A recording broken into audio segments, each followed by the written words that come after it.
So we have already covered infinite limits. Now we will cover limits at infinity. The first type is quotients. The rule is to look at x values with the highest power and ignore the rest. There will be two type of questions. One where limit is going to positive infinity, and the second one where it is going towards negative infinity. There are also three types of questions: A, B and C. Let's look at the first one. A. Limit as x approaches infinity of x power 5 plus x power 3 plus 16 divided by 3x power 5 plus x power 4 plus 1. Now we can see that the highest power in numerator is x power 5 and the highest power in denominator is 3x power 5. So we will ignore the rest.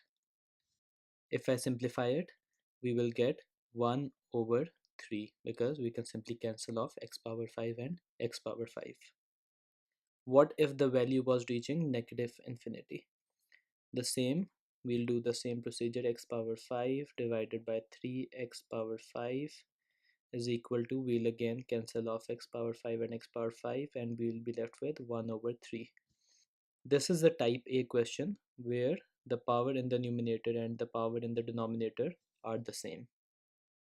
Let's look at part B. Limit as x approaches infinity of 3x power 6 plus x power 3 plus 18 divided by 4x power 5 plus x power 2 plus 14.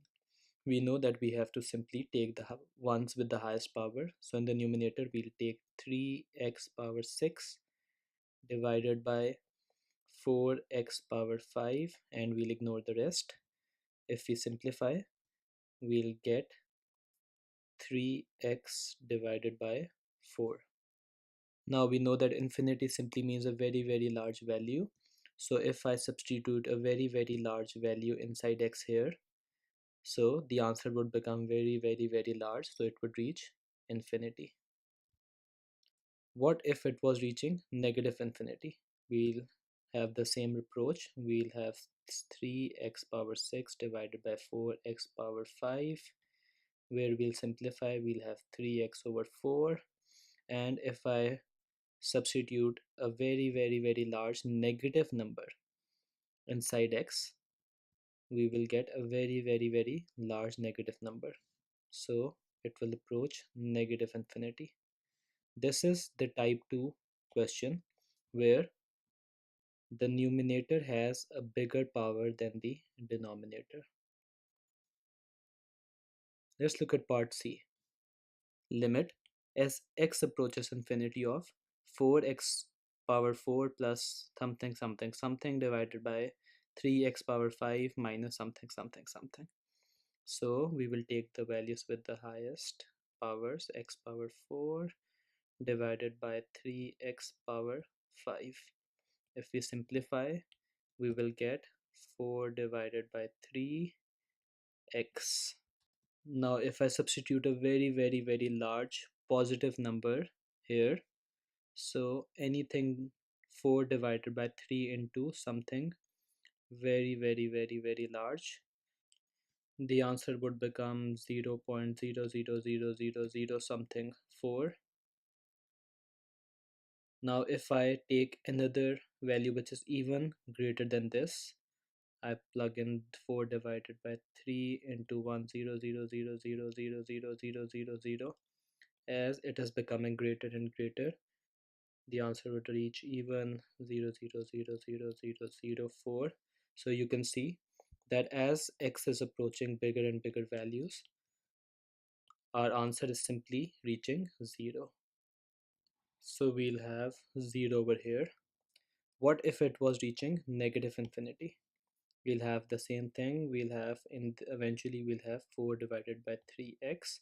Now if we substitute a very big negative number over here, it would become negative 0.00004. If I substitute an even larger number, it would reach minus 0.000000004, and eventually it is still reaching 0.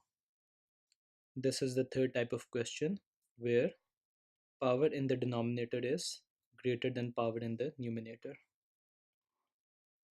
If I have to write it neatly, the first type is where the power in the numerator and the denominator are the same. At positive infinity it reaches a numerical value, and at negative infinity it reaches a numerical value as well. In this question, we reached 1 divided by 3 as the answer. Second type is when the numerator has a bigger power than the denominator. Then at positive infinity, we simply reach infinity. At negative infinity, we reach negative infinity. And the part C is where denominator has a bigger power. So at positive infinity, we reach 0, and at negative infinity, we reach 0. You do not have to memorize it, as solving it is very simple and easy.